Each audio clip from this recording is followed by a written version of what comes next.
So excited about April 15th. We're going to be launching, as I've mentioned, Generational Guardians podcast. We're going to be talking all things about how we want to help you support your aging parents, whatever that looks like for you. If they live with you, if you live with them, if they're in assisted living, or if they're in skilled facilities, whatever the case may be, if you are their advocate, you are their person. You are the person, that generational guardian that is in place to make sure that your parent, mom, dad, maybe even your grandma or grandpa, if you're in care, if you're caring for them, that they get their needs met.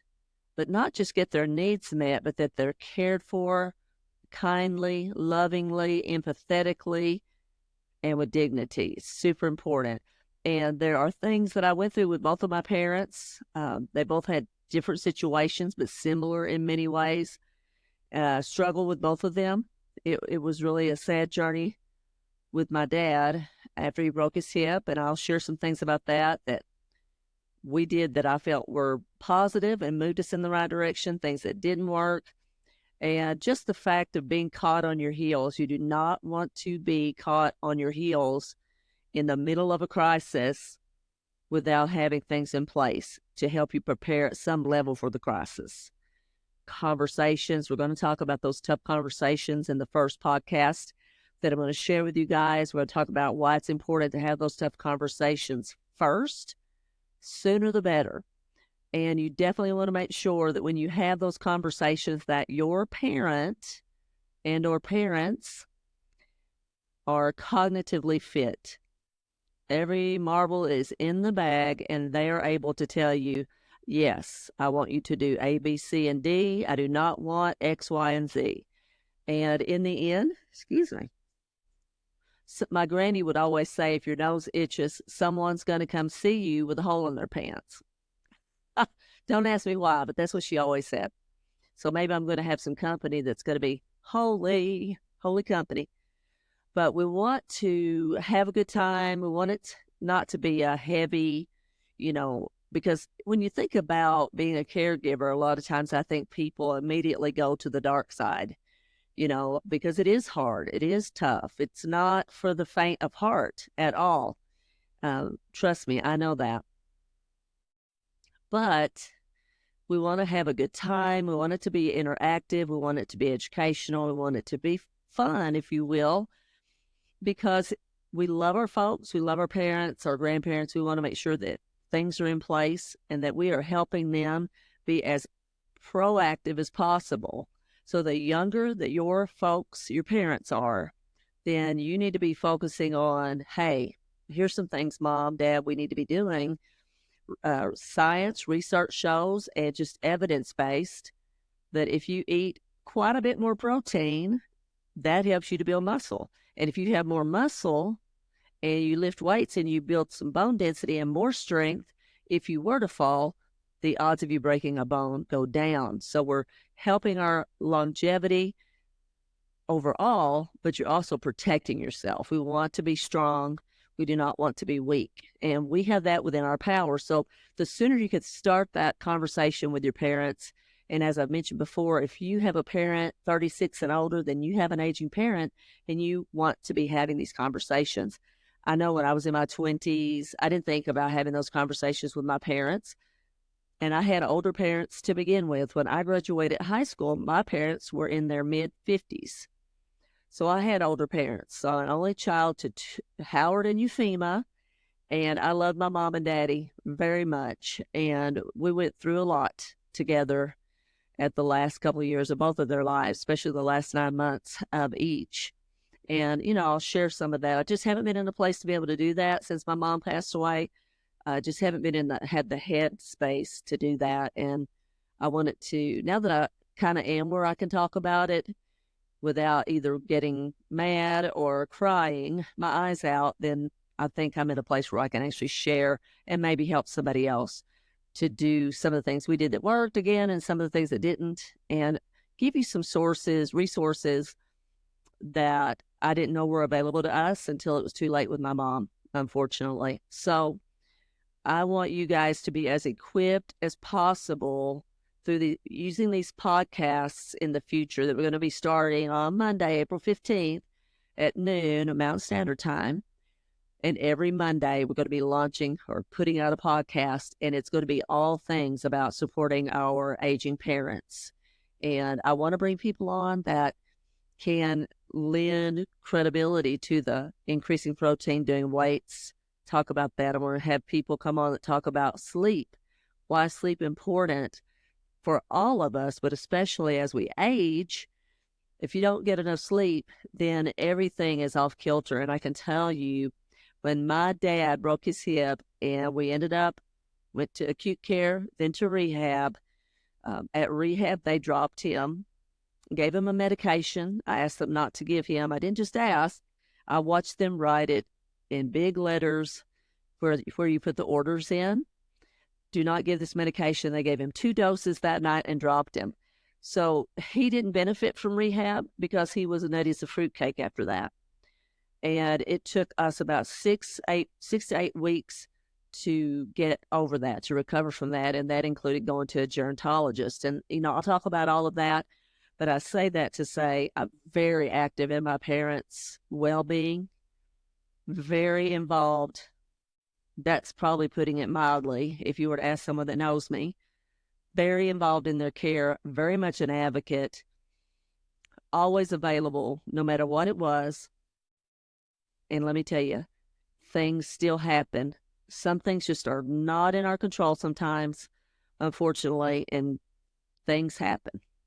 Like them giving him that medication and dropping him.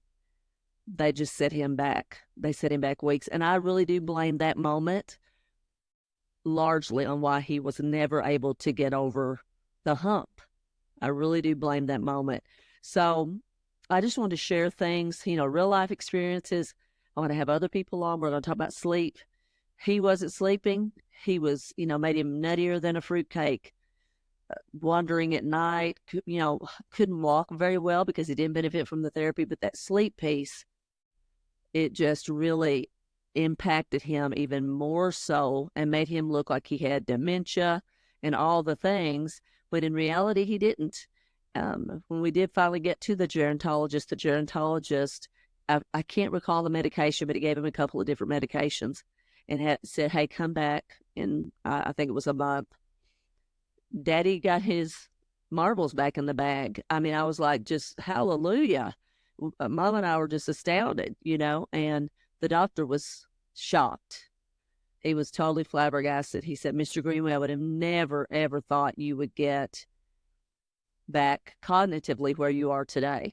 And so that was a blessing. It was short-lived, but it was a blessing. We were able to get him cognitively back with us for a while. But I want to share things with you guys. So from the eating, the exercise, we want to talk about those things. We want to also talk about the sleep aspect. And we want to talk about advocacy. What does it look like? What does it not look like? We're going to talk a lot about that on the first podcast that we're going to be launching on the 15th of April. And please share, if you think this is something that someone would benefit from, our podcast. You can find it anywhere you can get your podcasts. It's going to be called Generational Guardians. Please share, because I want to build a community that we can all come together, support one another, lend our experiences. I want to be very positive, and just to know that you're not alone, whether you're just beginning that process, in the middle of the process, at the end, or on the other side of it. I want us to have a place that we can come together and know, hey, I'm not alone in this, because it is a lonely road to travel. I went down the road by myself many, many nights and days. Just, it's all consuming. Anyone that's ever been a caregiver knows it's all consuming. And you don't take care of yourself. And that's something else we want to talk about, because Pam did not take care of herself, especially when my mom was going through her situation. And that happened during 2020. So you could just let your mind wander on that one. So I want to be here for you guys. I want to be here when nobody was there for me. I had some really close friends that were there for me. Obviously, I have friends and family that actually care about me. But I'm talking about generally in the healthcare arena, professionals. What are the rules? What are the guideposts? What are my rights as a caregiver, as an advocate, and what were her or his rights as an individual with some impairments? What are they? We need to see it in black and white. Don't show it to me after it's too late, and that's what happened with myself and Mom. So join us, guys, every Monday starting on the 15th of April. That's 2024. We're going to launch our very first episode, and we're going to cover advocacy. We're going to talk everything about advocacy, and we're going to talk about having those hard conversations and why it's important to have them as early as you possibly can, not when they can't really have that conversation with you or they're not 100%, cognitively. You want them to be able to tell you what they want and what they don't want, because one day you will be so grateful that you had that conversation with your mom or your dad or both of them.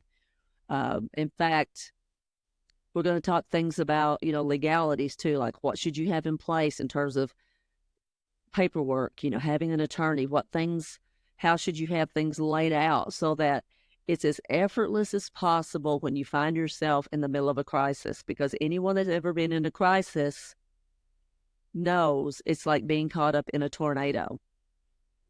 And if you find yourself caught off guard, as we oftentimes do, and we're on our heels, as I said before, it's kind of hard to get your bearings, So if you've pre-planned some things and hey, this is what they want or don't want, it takes a load off when it comes to that time to make some of those tough decisions. Do they want a PEG tube? Do they want to be resuscitated? Do they want to be on life support? All these things.